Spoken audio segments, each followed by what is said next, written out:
Iran's sinister game.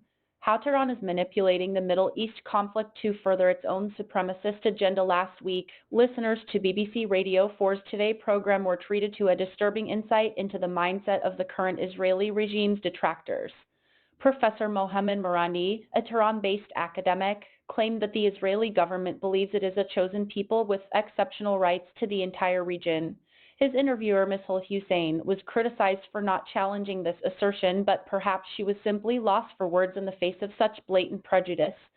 Professor Marandi's comments were not just a harmless expression of opinion, they were a calculated attempt to distort the meaning of chosenness in Judaism. In reality, this concept is not about racial or spiritual superiority, but rather about the Israelites being held to a high standard by God, as expressed by the prophet Isaiah, "You shall be a light unto the nations until the end of the earth." But Professor Marandi's malicious intentions went further.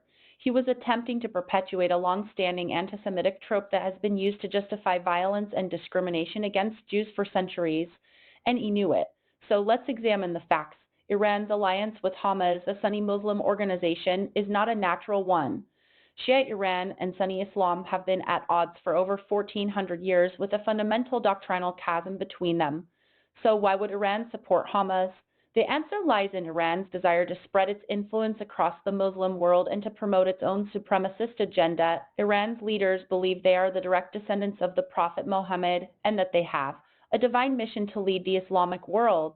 They see themselves as the rightful rulers of the region, and they are willing to use any means necessary to achieve their goals. This includes supporting terrorist organizations like Hamas and Hezbollah, which are committed to the destruction of Israel. But Iran's influence extends far beyond the Middle East. It has a significant presence in the UK, with organizations like the Islamic Human Rights Commission, IHIS, promoting its ideology and agenda. The IHIS's chair, Masoud Shajar, has been accused of promoting anti-Semitism and supporting terrorist organizations. He has also denied that human rights abuses take place in Iran, despite overwhelming evidence to the contrary.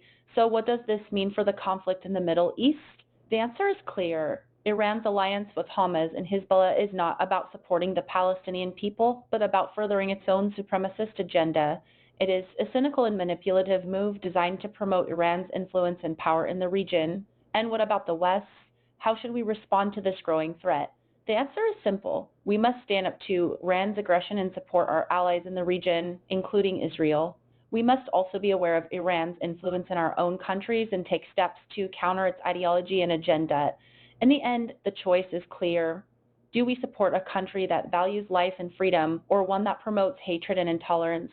The answer surely is obvious.